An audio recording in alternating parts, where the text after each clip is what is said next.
गुरु के साजी निवाजी प्यारी साज संगत जी, प्यार और सत्कार से कहना धन निरंकार जी।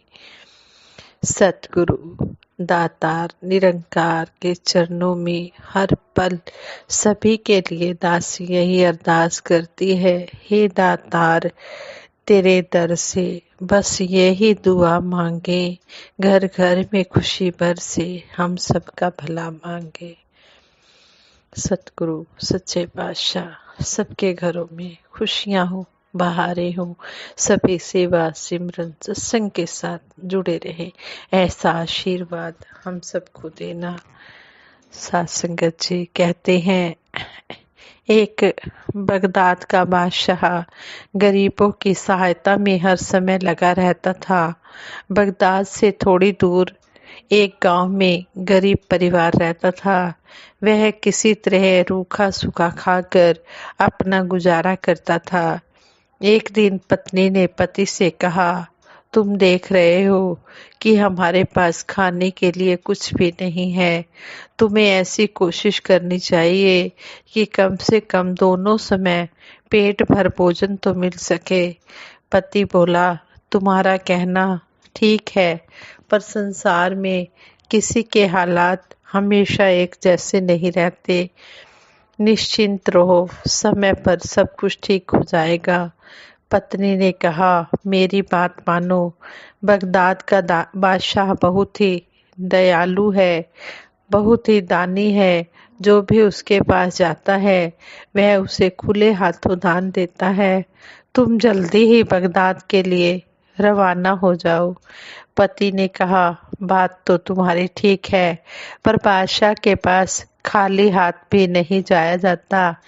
उसके लिए क्या उपहार ले जाऊं? पत्नी ने कहा, बादशाह के खजाने में हीरे मोती हो सकते हैं, पर हमारे यहाँ का पानी वहाँ मिलना बहुत मुश्किल है। हमारा पानी मीठा व स्वादिष्ट है, इसे ही उपहार के रूप में ले जाओ। पति ने पहले तो मना किया, पर पत्नी के बहुत कहने पर शीतल जल से भरी मशक लेकर बादशाह के पास पहुंचा। बादशाह ने खुश होकर उसकी मशक को उपहार के रूप में स्वीकार किया और उस पानी को बर्तन में खाली करवाकर उसकी मशक अशर्फियों से भरकर उसे वापस दे दी।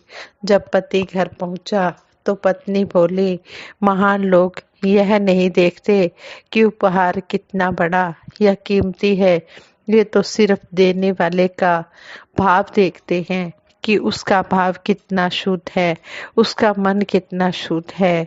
इसी तरह सतगुरु के चरणों में भी जो भाव लेकर श्रद्धा भाव से जाता है, सतगुरु उसको अपने चरणों में स्थान दे देता है। अगर ब्रह्म ज्ञान की जिज्ञासा है तो पल भर में उसे ब्रह्म ज्ञान भी मिल जाता है। जैसा भाव लेकर हम सतगुरु के चरणों में जाते हैं, सतगुरु वैसा ही भाव प्रवान कर लेता है। सतगुरु की नज़र में सभी है बराबर। सतगुरु की नज़र में कोई भी ऊंचा नीचा, छोटा बड़ा, अमीर गरीब नहीं है। सतगुरु की नज़र में तो वही महान है जो सच्ची श्रद्धा और समर्पण वाली भावना लेकर सतगुरु के चरणों में जाता है। साथ संगत जी कहते हैं, संसार में 5 प्रकार के व्यक्ति पाए जाते हैं, मूर्ख, अज्ञानी, जिज्ञासु, मुमुक्षु और ज्ञानी। मूर्ख वह व्यक्ति है जो संसार के विषय पदार्थों के भोग और संग्रह में ही बिजी रहता है। अध्यात्म की ओर उसकी कोई रुचि नहीं होती। उसकी दिनचर्या और चिंतन के विषय केवल भोग और संग्रह ही होते हैं। सांसारिक विषय जैसे धन, मकान, जमीन, संपत्ति, परिवार, पद, प्रतिष्ठा, मान, सम्मान, रिश्ते आदि की प्राप्ति और विकास ही उसका लक्ष्य रहता है। इन सब संसारिक विषयों के आगे वह कभी सोचता ही नहीं। मात्र जन्म लेना, बड़े होना, संतान की उत्पत्ति करना और बूढ़ा होकर मर जाना, यही उसके जीवन का लक्ष्य होता है। कोई अगर ईश्वर की बात करे भी तो उसे पागल कहकर चुप करा देना उसका स्वभाव होता है। मूर्ख को नास्तिक की श्रेणी में रखा जा सकता है। मूर्ख का मात्र विश्वास इस सिद्धांत में है कि जब तक जियो सुख से जियो, कर्ज करके कर्ज करके घी पियो, आत्मा का उसे कोई अनुभव नहीं होता। ऐसा व्यक्ति जन्म जन्म तक आवागमन के बंधन में फंसा रहता है। ऐसे अभाग्यशाली के भले के लिए ईश्वर से प्रार्थना ही की जा सकती है। अज्ञानी व्यक्ति मूर्ख से थोड़ा सा उत्तम होता है। यह कभी कभी कोई धार्मिक पुस्तक पढ़ लेता है और सत्संग आदि भी कर लेता है। कभी पर्यटन का भाव और तीर्थ स्थान पर भी हो आता है, परंतु इसके आगे अध्यात्म में उसकी कोई रुचि नहीं होती। आत्मा का विकास क्या है, अज्ञान कैसे मिटेगा, सिमरन और सेवा क्या है, मृत्यु क्या है, मृत्यु के बाद क्या है आदि आध्यात्मिक प्रश्नों के प्रति उसकी कोई जिज्ञासा नहीं होती। ऐसा व्यक्ति भी जन्म मरण के चक्कर में पड़ा रहता है। जिज्ञासु व्यक्ति अज्ञानी से थोड़ा उत्तम है। वह आध्यात्मिक विषय के संबंध में लगातार पूछताछ करता है। अध्यात्म संबंधी ज्ञान पढ़ाने के लिए उचित साहित्य पढ़ता है। अपने मन को शुद्ध करके अपना बर्तन तैयार किए रहता है ताकि कोई वास्तविक ब्रह्मनिष्ठ महात्मा मिले तो ब्रह्म ज्ञान से उसका खाली बर्तन भर दे। ब्रह्म विद्या को प्राप्त करने में राजा जनक जैसे महान व्यक्ति का उदाहरण, महान संत महात्मा का उदाहरण भी सामने आता है, जो मुनि अष्टावक्र जी जैसे ज्ञानी का इशारा पाते ही ब्रह्म ज्ञान से निहाल हो गए। पिछले जन्मों की नाम कमाई और वर्तमान जन्म का तप मन को शुद्ध बनाने में सहायक होती हैं। ब्रह्म ज्ञान रूपी अमृत चक्कर ब्रह्म ज्ञानी इंसान हो जाता है और भगवत प्राप्ति कर लेता है। ज्ञानी व्यक्ति इन चारों तरह के व्यक्तियों से श्रेष्ठ होता है। ज्ञानी जानता है कि ब्रह्मांड में एक ही दिव्य सत्ता है और वह है परमात्मा। परमात्मा का अंश है आत्मा। केवल यही सच्चाई है। ज्ञानी अपने को मात्र चेतन आत्मा मानता है और संसार से व्यवहार करता है। गृहस्थ में रहते हुए भी संसार उसका कुछ नहीं बिगाड़ता। वह अपने में रहता है। सतगुरु की कृपा से वह अपनी आत्मा पर फोकस रहकर आत्मज्ञानी हो सकता है, ब्रह्म ज्ञानी हो सकता है। यह अनुभव उसको आवागमन से मुक्त कर देता है। आत्मा में स्थित आत्मज्ञानी जब परमात्मा से अपनी लीव लगाता है तो ब्रह्म ज्ञानी हो जाता है।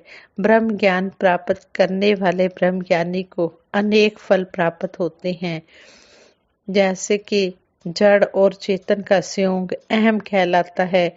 यह अहम ही मनुष्य के बंधन का कारण है। ब्रह्म ज्ञानी की आत्मा की यात्रा सदा के लिए समाप्त हो जाती है जब वह ब्रह्म को पा लेता है। ब्रह्म ज्ञान से सभी शुभ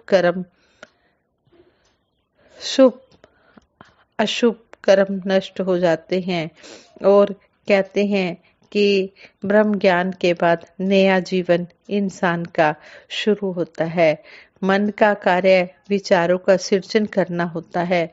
मन एक दिन में 60,000 विचारों का सृजन करता है, अर्थात 1 मिनट में 42 विचार मन में आते हैं।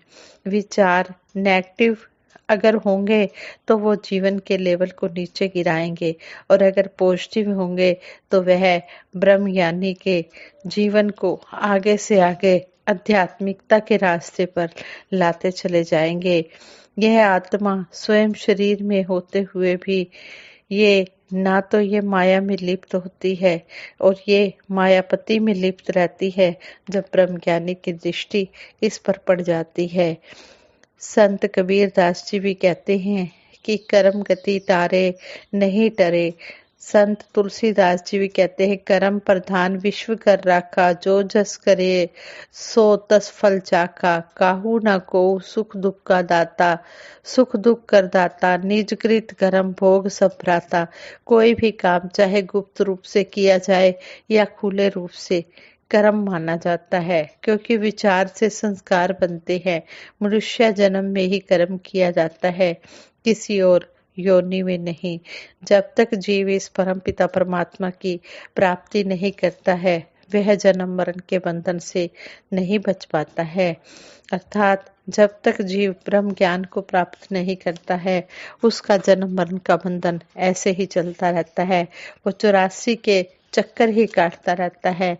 लेकिन जब सतगुरु की कृपा से उसे ब्रह्म ज्ञान मिल जाता है, उसे पता लग जाता है कि मेरा असली घर कौन सा है, मैंने इन श्वासों के पूरे होते मेरी आत्मा ने कहाँ जाना है, वो निज घर की पहचान सतगुरु के द्वारा कर लेता है, तो फिर उसके जन्म मरण के बंधन भी कटते चले जाते हैं। लेकिन सतगुरु समझाते हैं कि ब्रह्म ज्ञान लेने के बाद हमने अंतिम श्वास तक निरंकार दातार के चरणों में जुड़े रहना है, साथ संगत माँ का संग करना है। क्योंकि कहते हैं कि अगर हम साथ संगत माँ का संग नहीं करेंगे, सतगुरु निरंकार दातार के चरणों में नहीं आएंगे, तो फिर ये जो संसार की माया है ये हम पर हावी हो जाएगी। फिर इस आत्मा को परमात्मा की तरफ जाने ही नहीं देगी। फिर जन्म मरण के बंधनों में उसी तरह फिर आत्मा पड़ जाएगी। इसलिए सतगुरु समझाते हैं कि अपने अंतिम श्वासों तक सेवा सिमरन सत्संग करते चले जाना है, ताकि ये जो माया है ये हम पर हावी ना हो। हम मायापति से जुड़े रहेंगे तो आनंद के भागीदार बनेंगे। फिर हमसे ना तो कोई गलत कर्म होगा, ना कोई बुरा कर्म होगा, फिर अच्छे ही कर्म होते चले जाएंगे, तो हमारा लोक सुखी परलोक सुहेला होता चला जाएगा। आओ दातार से यही अरदास करें, हे सच्चे पातशाह से ही मिलामी जिना मिला तेरा नाम चितावे। हे दातार ऐसे ब्रह्म ज्ञानी संतों का संग देना जिनसे मिलते ही आप जी की चर्चा होती चली जाए, और हमारा ये राम नाम धन जो है हमारे लेखे लगता चला जाए, जिससे हमारा पार उतारा होना है। साथ संगत जी प्यार से कहना, धन निरंकार जी।